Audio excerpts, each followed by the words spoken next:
Hi, everyone. Someone out there, say something to me. All right, good. Hope everyone's having a great possible, and thank you for joining us for this discussion on how contextual targeting is reshaping engagement. Before we jump into the discussion, let's just do some introductions. And so, Leanne, I'll start with you. Yeah, absolutely. My name is Leanne Nadeau, and I'm head of media investment at Digitas. I'm Christy Quaglarello. I am the VP of programmatic at Click Health. And I'm Carell Cooper, CMO at GumGum. So I want to start with really focusing on attention and the attention economy, if you will. As you both know, it is very difficult, challenging, competing for everyone's attention these days. And if you think about it from that perspective, the consumers want to be spoken to in a way that is authentic without feeling there's a level of intrusion that's there as well too, right? So for both of you, the first question I have is, when you think about messaging, ad messaging, how do you think about it with ad messaging surrounding content that enhances recall and helps with action from a consumer perspective? And Leanne, I'll start with you on that one. Yeah, absolutely. So I actually read an article yesterday on my flight here to Possible about the catch-22 that we're in as an industry right now. It's exactly what you said.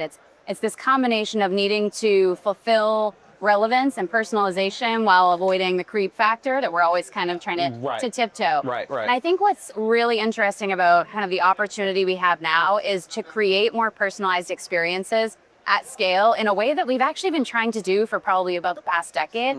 But the advent of technology like deep learning, like AI is enabling. So I have been talking a little bit about this today where, AI isn't necessarily a new strategy, but in fact, an enabler of the strategies we've been trying to achieve for some time now. So as brands think about kind of balancing those two things, I think leveraging the power of relevance and making sure that you're showing up to the right audiences in the way they want to be spoken to, while ensuring you're respecting privacy and making sure that you're showing up in a way that is permissioned. Gotcha. And that's where I think contextual really plays nicely, is the ability to know someone based on what they're consuming versus a cookie that they may have set, 6 months ago. Yeah, I 100% agree with Leanne. I think it's like that passive experience that, we're not being these creepy cookie followers. And I actually had an interesting personal experience when I was preparing to come to Miami. I was like looking for, summer clothes, doing researching on fashion sites and stuff like that, and got an ad for this bikini. And put it in my cart, didn't end up buying it. I'm here on Sunday and I see this girl wearing a bikini. And I was like, oh, I really like your bikini. And we start chatting and she's like, yeah, I got an ad for it too. So, I mean, it's like that relevance to me, to her. And we both had that same experience where it influenced her to purchase it. Right. I will probably purchase it. There you go. Yeah. And I think what's important there from a brand perspective is you're going to remember who that brand was, right? Exactly. Because they created a great digital experience for you. Yeah, right. Exactly. Yeah. And it was relevant and timely. Right. Leanne, you brought up AI, right? And obviously it's a huge topic in our industry these days, even though AI has been around for a very long time. The way I think about AI and the way we think about it at GumGum is AI and the advancements in technology have helped move contextual advertising beyond just looking at keywords and looking at the URL, right? Because of the ability to scan the entire page, scan audio, scan video, to put things in its proper context, right? And by doing that, again, I think you create an environment and an experience for the consumer that they enjoy. So the question I have for you and for both of you is, can you share a case study or maybe a recent example of a great sort of experience either that you've had yourself or a brand that you represent has had? Yeah, absolutely. So I think what you said about contextual is spot on, where it's an enabler. AI is making it more sophisticated, but this idea of right person, right place, right time, right message is is not a new one. Right. And so with the advent of contextual and the ability to do that at scale, I think we've seen a lot of great use cases. As I mentioned before, we're not just looking at contextual for what are the keywords on a page. So it's a recipe ad and therefore put a food and ad in there. Instead, it's more about thinking, what is that full picture for that consumer? What's the sentiment? What is the mindset they're in when they're consuming that content? And one of the best examples I would say is some recent work we've done with the Hershey brands and Reese's. And it's really not just saying, we're selling chocolate and peanut butter, go find some chocolate and peanut butter articles to place our ads in. It's what does the audience we're trying to reach care about?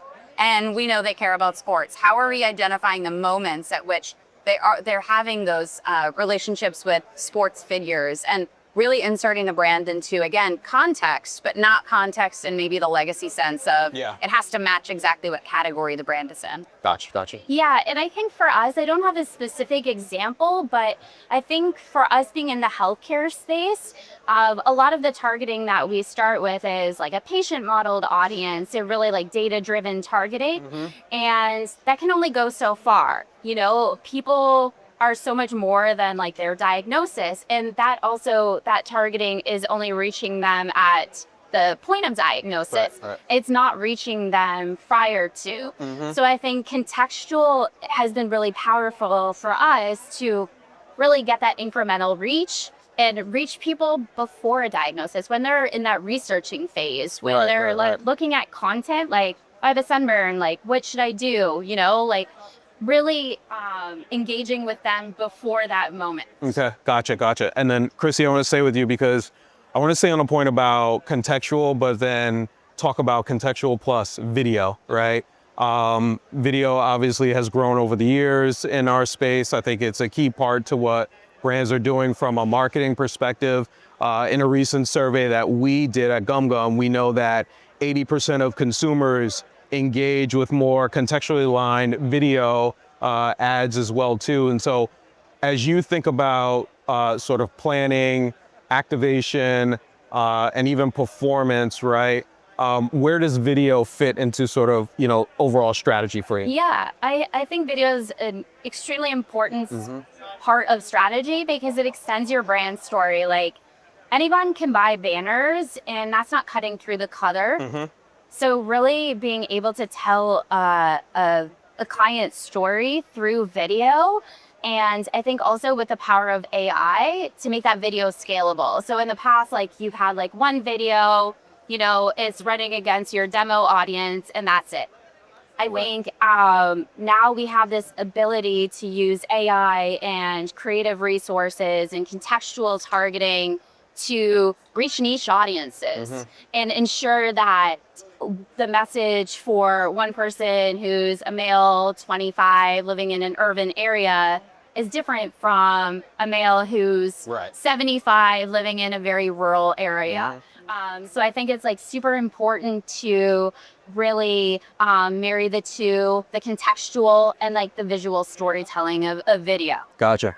Well, yeah. Yeah, I think actually video is the greatest untapped potential for contextual. So we started, as you said, Chrissy, in this place of display.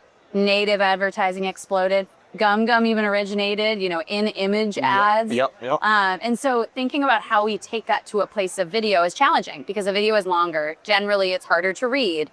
We didn't have the technology to be able to understand what the context of a certain video was. And I think understanding, because there's so much going on in a video, what is the scale? If you are going really niche and saying, I'm selling pet products, I want to be in pet videos, sure, that's one place to start. But what we are seeing is more sophisticated brands be able to do is understand the sentiment they're hoping to align with and think about at scale how they align to a certain sentiment in videos. So that might be empowerment, that might be fear, that might be joy, that might be happiness. How are we identifying the moments where we want to reach people, matching that with the messaging, and then using that as a layer by which we go in and explore the right context in video. Right. It's something we're doing quite a bit with GumGum on, and excited to keep furthering that. Right. Because even if you take that a level deeper, right, going back to your example, Chrissy, of the male age 25, right, even within that demo, if you will, there are going to be different interests and likes as well too, right? Exactly, yeah. And I also think like the power of video and where we're at now is we can have a lot more frictionless experiences when you think about QR codes and overlays and pause ads and all these creative things that never existed before. Gotcha. Leanne, you brought up privacy a little earlier, right? Again, to my point about consumers definitely don't want to be tracked. They've made that loud and clear, right? So how do you think about when you're strategizing with brands, how do you think about balancing personalization and privacy within an ad experience or digital experience as well too? Yeah, one of the things that we're pushing for in the industry is more transparency into how it's all done. I think one of the things that is our greatest challenge is what happens behind walled gardens. Won't call any out specifically, but we know, we're having a conversation about a brand and then all of a sudden you see it in your feed. And I think there is that level of creep factor that to some extent isn't even controllable by the brand. So I think one of the things that we all can do to better meet the consumer in what they're looking for from a privacy perspective is ask those questions of the avenues, of the inventory, of the black boxes out there where we don't necessarily have that level of control. When we do have that level of control, I think it's really, we're in a place where, yes, consumers don't want to be tracked. They don't want their data taken and not have permissions. But if collected right, they want that bikini ad because they actually know that that's going to be helpful to them. That's something they're looking for. Personally, if I'm looking for, a dress for my kid, I go and search for one. I click on it simply so I can go to my Instagram feed and see what's been curated for me. So I think there is still a lot of education to be done to make consumers understand what is happening. Right. But also as an industry, we need to really push for transparency and consent, which was a hot topic a couple of years ago and I think has unfortunately fallen off in terms of industry conferences like this, but something that's going to keep coming back and rearing its head. Right. Yeah, and for us in the healthcare industry, privacy is obviously of most importance. And every month there's like new state regulations with can't target HCPs, can't target patients.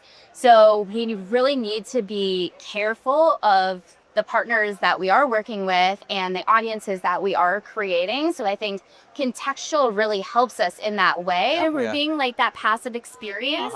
And again, like reaching people before they're at a certain state. Right. And I think that's like super important to us, just making sure that that relevance is there and not being like the creepy cookie. Yeah. Relevance and a great experience, right? Exactly. Is what's important for the end consumer. Okay.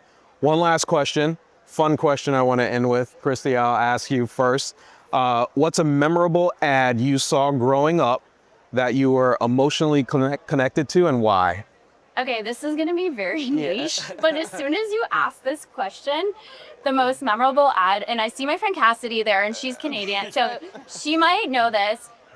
Like in the 90s, so I'm Canadian, and they have these like Canadian heritage moments, and they were these very cheesy ads that would celebrate inventions in Canada. There was like a basketball one, but there was one about this physician that he had a cure to strokes or something like that, and you just see the woman pop up and she's like, "Doctor, I smell burnt toast." And it's because burnt toast is a, like when people have a stroke, that's what it smells like. Yes, and it's a very memorable ad. Cass, do you remember that? Yes, you can Google it.